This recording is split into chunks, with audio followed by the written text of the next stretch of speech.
Hello students, welcome back to my channel to English Academy. Okay, today we will learn modals, verbs, structure and use. There are verbs and some are the modal auxiliary verbs. For example, what are the modal verbs? They are auxiliary verbs that provide additional and specific meaning to the main verb of the sentence. Means if there are auxiliary verbs that provide additional and specific meaning to the verb of the sentence. एखाद्या main वर्बला जेव्हा additional आणि specific meaning जोडण्याचे काम जे आहे ते कोण करतं तर मॉडल वर्ब करतं. So which are the modal verbs? Can, कुड, मे, might. These are the modal verbs. Which are the modal verbs? Can, could, may, might, must, shall, should, ought to, will, would. These are the modal auxiliary verbs. Okay. So let's learn how do we use that auxiliary verbs. How we can use the modals. Okay. So we can use modals with the subject and the main verb. Take an example. एक example उदाहरण बघूया आपण. बघा, मेरी could play the piano. Mary could play the piano. Mary is a subject. I hope that तुम्हाला subject, object, verb यामधला फरक कळत असेल. बघा, एखाद्या वाक्यामध्ये जो कर्ता असतो त्याला आपण सब्जेक्ट म्हणजे जो काम करण्याचं काम. तर इथे सब्जेक्ट कोण आहे? मेरी आहे. आणि प्ले हे काय आहे? ती काय काम करते? तर ती पियानो वाजवते. तो प्लेइंग हे मेन वर्ब आहे. आणि याच्यामध्ये जे आहे मेरी आणि प्लेचं ते काय आहे? मॉडल ऑक्सिलरी वर्ब आहे. They do not accept conjugation. They do not need other auxiliary verb here. Okay. Then next, what is the form? There is a no s in singular. There is no s. He can ski. No. The correct is he can ski. He can't ski. या skis. जेव्हा singular verb असतो किंवा singular person असतो तेव्हा यस लागत नाही. Okay. Then there is no does और do in the question. Would you like to come with me? Would you like to come with me. Would is a modal auxiliary verb. याच्यामध्ये do किंवा डजची आवश्यकता नसते जर ते क्वेश्चनार्थी sentence असेल तर. म्हणजे ते do you like to come with me असं होत नाही. Would you like to come with me. तू माझ्यासोबत तुला यायला आवडेल का? त्यानंतर they don't can be serious. Is it not correct? कारण there is don't and doesn't. It's in the negative is not allowed. So what is correct? They can't be serious. They can't be serious. It is correct. Next we will see modal verbs do not have infinitives or ing form. Modal verbs मध्ये infinitives किंवा ing लागत नाही. For example, she must study. It's a strong obligation. बघा, ही duty आहे तिची. शी must study. ing वगैरे काय लागतं का? नाही. We should have gone the other way. We should have gone the other way. Next example, he could play football in his youth. He could play football in his youth.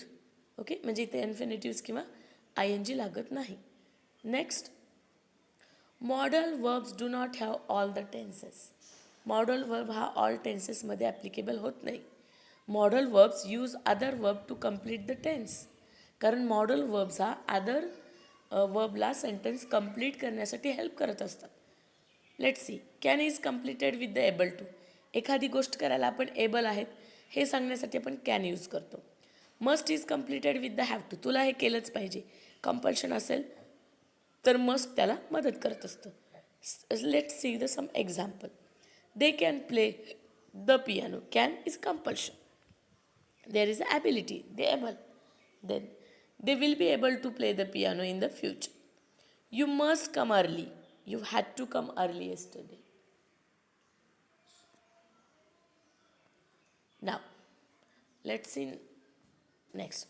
What do they express? They can have more than one meaning depending on the situation. Modal auxiliary verb जे असतात ते they can have more than one meaning. त्यांचे more than one meaning असतात. ते depend करतं sentence आणि सिच्युएशनवरती. Let's see. For example, single concept modal they have one meaning.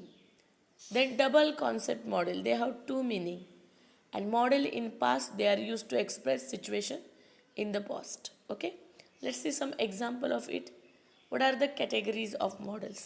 Modal auxiliary verb जे आहेत ते सिंगल कॉन्सेप्ट मॉडेल्स पण असतात, डबल कॉन्सेप्ट मॉडेल्स पण असतात, मॉडेल्स इन पास्ट पण असतात. बघा, सिंगल कॉन्सेप्टमध्ये I will, I might, I should, I ought to be, I had better. Okay.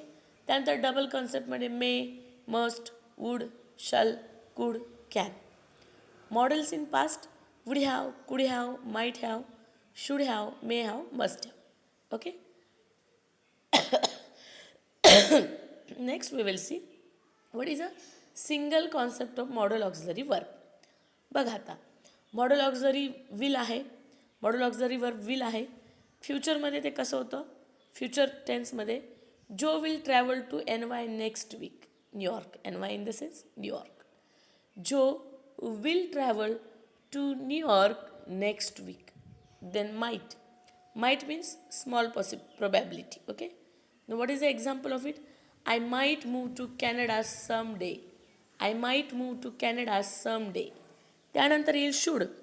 शूडची concept बघा, recommendation. You should do this, you should go there, you should study, you should eat full, you should eat healthy food. Okay. म्हणजे recommendation आहे. You should go to the doctor if you are feeling sick, you are feel unwell. Okay. That time you should go to, तो डॉक्टरकडे गेलं पाहिजे. Now the ought to, formal recommendation. एखादी duty, bondage आहे, केलीच पाहिजे, formality आहे. We ought to know about first year, ते आपल्याला माहीत असलं पाहिजे. देन हॅड बेटर, एखादी वॉर्निंग कोणाला द्यायची असेल तर आपण यूज करतो. I had better study or will fail the test. I had better study or will fail the test. I had better study or will fail the test. Okay. It is a single concept model. Now the double concept model. What is a double concept model? May, permission, like we asking, may I come in sir, may I come in ma'am, may I eat this, may I leave. Okay. So double concept model. त्यानंतर मेचं बघा, double concept. आता match आहे, मे must आहे, ते कसं good प्रोबॅबिलिटीने सुद्धा मे use होतं आणि